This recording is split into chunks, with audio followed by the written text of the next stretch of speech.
identificación de zonas con mayor probabilidad de contaminación, pero en planta. Entonces, por ejemplo, si estamos evaluando un sitio contenido por hidrocarburos, podemos combinar ambas cosas. La gasometría para que nos diga en planta cuáles son las zonas con mayor probabilidad, y la geofísica para que nos diga o para que nos dé más información sobre los materiales en el subsuelo y definir cuáles son los materiales que pueden almacenar más eficientemente esos hidrocarburos. La geofísica yo no conozco al momento, aunque existen algunos que la venden así, donde la geofísica puede identificar contaminación. Lo que identifica son zonas con mayor probabilidad, identifica niveles de agua, identifica diferencias de materiales y en ese sentido relacionarlo con ese modelo y podernos dar más datos para poder ser más precisos en la perforación. La siguiente, por favor.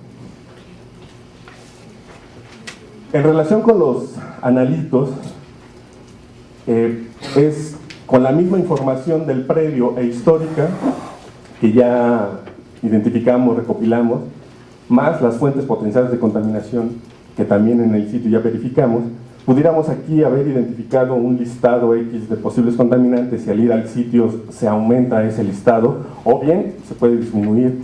Hablaban de algo que por alguna entrevista pudieron haber identificado, pero no podemos corroborarlo, entonces esa lista puede cambiar. Y con estas dos actividades podemos establecer la parte de los analitos. Fácilmente con este pequeño diagrama muy sencillo, que es el listado de todas las materias primas, productos, subproductos, residuos que podemos identificar históricamente, actualmente. Si estas sustancias están normados, o estas sustancias o compuestos están dentro de una norma, pues los analizamos. Si no, identificamos si las sustancias o compuestos están en criterios internacionales. Muchas veces, aquí en México, en comparación con otros países donde tienen normados más sustancias contaminantes, podemos nosotros apoyarnos de ellas y si están también hacer el análisis. Y en caso de que ninguno de los dos esté, pero tenemos antecedentes de riesgo, también deberíamos o debemos de analizarlos. Esta es una propuesta que nosotros hacemos muy simple, muy sencilla, que bajo estos tamices podemos llegar a una decisión cuáles son los que debemos de evaluar y cuáles no, sobre todo cuando no están normados. Nosotros tuvimos una experiencia con un sitio con plaguicidas donde había N número de posibles contaminantes y utilizamos esto para poder saber cuáles íbamos a analizar y cuáles no. La siguiente, por favor. Ahora, lo que es el análisis de esta información, primero es recopilar y clasificar toda esta información, todavía no hacer un tamiz de cuál nos sirve, cuál no, cuál vamos a meter al modelo conceptual y cuál no, y que sea analizada por un grupo multidisciplinario. Insisto en esa parte porque finalmente son las personas con el perfil adecuado y una metodología ya definida las que pueden establecer qué es lo que nos puede ayudar en esta información recopilada y qué información se generó en el sitio. Estas personas también deberían ir al sitio para poder establecer esa clasificación de información.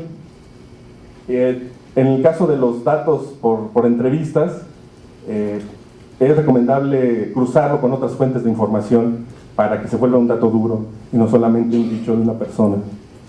Y establecer un sistema de discriminación de información donde las fuentes oficiales y las que, bueno, aquí hubo un problema con la diapositiva, pero lo que menciona aquí es, y las que son medidas, es decir, la que pudiéramos nosotros haber recopilado unos resultados de laboratorio en donde verificamos que se fueron tomadas por laboratorios acreditados, en el caso de México así está establecido, pues podemos tomarlos como un hecho. Entonces, esa es información más valiosa que nos puede ayudar y que nos ayuda a alimentar el modelo conceptual con mayor certeza. Aquí destacamos dos citas, la de la guía técnica, en donde habla precisamente de ese objetivo de recopilar información, es ver la relación que tienen todos estos conceptos entre sí para poder identificar esas rutas de migración y esas fuentes de contaminación y esos posibles receptores. Y también destacamos aquí la norma, la 1527, que de alguna manera es una norma que establece esta metodología de evaluación inicial sin haber tomado una muestra, pero que establece, en Estados Unidos hay muchas dependencias con mucha información, esta norma lo involucra, pero al no haber, por eso es que nosotros estamos mencionando lo que están viendo o de la manera en como lo estamos presentando, pero en esta norma establece que es el profesional ambiental el que debe participar en la planificación del reconocimiento. Es decir, nuevamente los perfiles adecuados con la experiencia y una metodología específica para esto. La siguiente, por favor. Número 15, por favor. A los participantes por internet, estamos en la página 15. Gracias. Gracias. El modelo conceptual tiene varias ventajas, resaltando aquí 3. Es el resultado de un esfuerzo en equipo, y más en un trabajo con un objetivo ambiental. Debe ser un grupo multidisciplinar. Yo no conozco ningún trabajo ambiental que se haga con una sola persona. Está basado en información y datos sólidos, es decir, que se pudieran comprobar de alguna manera, y muestra las relaciones entre estos conceptos, entre estos conceptos, para poder relacionar todos y llegar a una conclusión.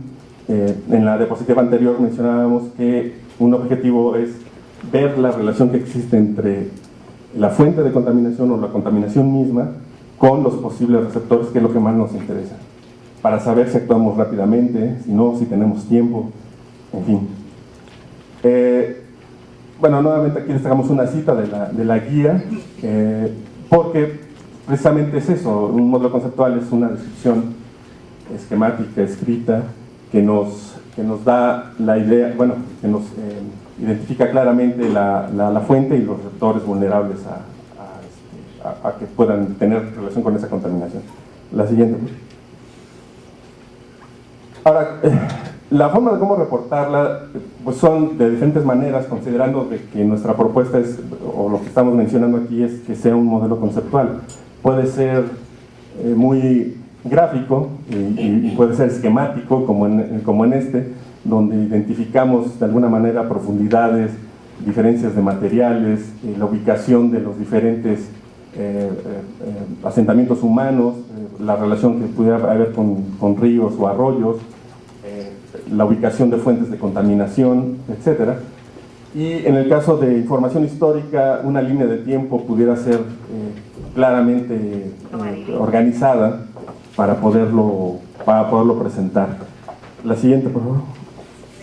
Finalmente, nosotros utilizamos este tipo de modelos conceptuales, que son gráficos, en donde en tercera dimensión podemos establecer todos esos datos que recopilamos e identificamos en campo, niveles freáticos, extracciones, aprovechamientos de agua, relación con cuerpos de agua superficiales, los diferentes tipos o más bien la infraestructura dentro de la planta, su relación con el entorno, etc. Y esto lo podemos armar y hacer sin ni siquiera haber hecho un solo muestreo.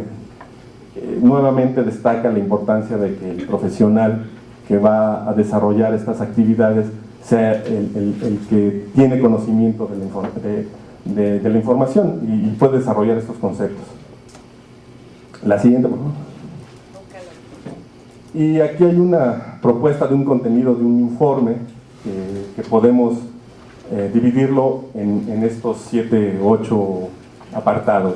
Una pequeña introducción en donde estableceremos ese objetivo y alcances y la ubicación misma del sitio contaminado, la información documental, tanto actual como histórica, desarrollando todo lo que hemos recopilado, las características naturales del sitio, también esto puede ser más amplio en su momento, dependiendo del sitio, el levantamiento mismo del sitio, empezando con describiendo la metodología que se va a emplear para ello, que se empleó para ello, perdón, y dividiendo lo que son las fuentes de potenciales, la infraestructura y las entrevistas mismas, también describiendo la metodología que se utilizó para ella.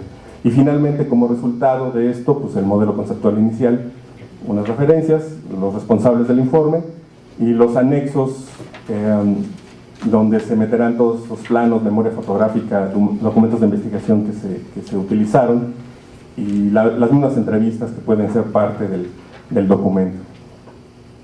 Eso es todo lo que tengo. Si tienen alguna pregunta, con mucho gusto.